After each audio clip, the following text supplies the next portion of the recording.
இரட்சகராகிய இயேசு கிறிஸ்துவின் நாமத்தினாலே உங்களுக்கு என்னோட அன்பின் வாழ்த்துக்கள்.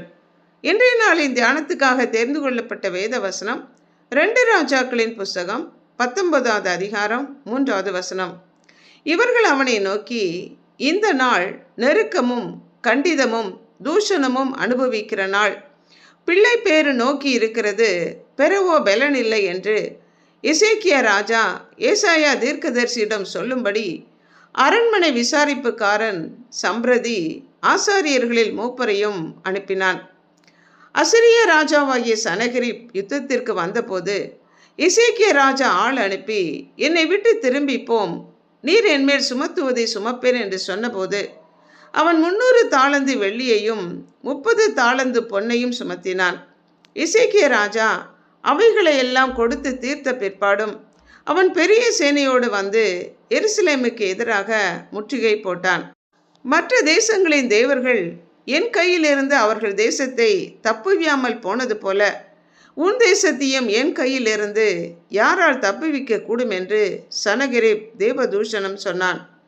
எருசலேமை முற்றுகை போட்டிருக்கும் எதிரியோடு சண்டை போட தனக்கு போதிய பலமும் படைபலமும் இல்லாத சூழ்நிலையில் மனம் நொந்து போனவனாக எசேக்கியா ராஜா காணப்பட்ட அந்த சூழ்நிலையில்தான் பிள்ளை பேறு எதிர்நோக்கி இருக்கிறது, பெறவோ பலன் இல்லை என்று பிரசவிக்க பலன் இல்லாத பெண்ணை போல தன்னை உருவகப்படுத்தி சொன்னான். இந்த நெருக்கமான சூழ்நிலையில் கர்த்தர் ஒருவர் மாத்திரமே தன்னை விடுவிக்க முடியும் என்று எசேக்கியா ராஜா தேவனையே நம்பி சார்ந்து இருந்ததுனால கர்த்தர் ஒரு தூதனை அனுப்பினார். 1,85,000 பேரை அன்று இரவே கொன்று அந்த யுத்தத்திலே மகத்தான வெற்றியை கர்த்தர் கட்டளையிட்டார். தாவீது நெருக்கப்பட்ட போது கர்த்தருக்குள்ளாக தன்னை திடப்படுத்தி கொண்டு கர்த்தருடைய ஆலோசனையின்படி செயல்பட்டு அமலேக்கியரை தொடர்ந்து சென்று சிறைப்பட்ட தன்னுடையவர்களை விடுவித்துக் கொள்ளும்படி கர்த்தர் வெற்றியை கொடுத்தார். அப்போஸ்தலனாகிய பவுலும் எப்பக்கத்திலும் நெருக்கப்பட்டும் ஒடுங்கி போவதில்லை, கலக்கமடைந்தும் மனமுறிவடைவதில்லை, துன்பப்படுத்தப்பட்டும் கைவிடப்படுவதில்லை, கீழே தள்ளப்பட்டும் மடிந்து போகிறது இல்லை என்று தேவனாகிய கர்த்தருக்குள்ளே தன்னை திடப்படுத்தி கொண்டார்.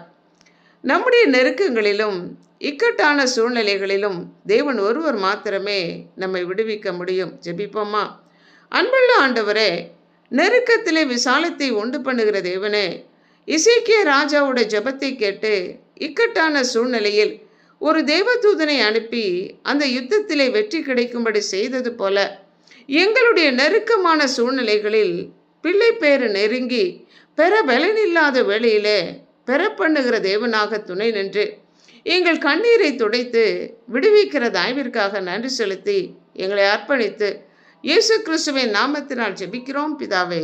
ஆமென்.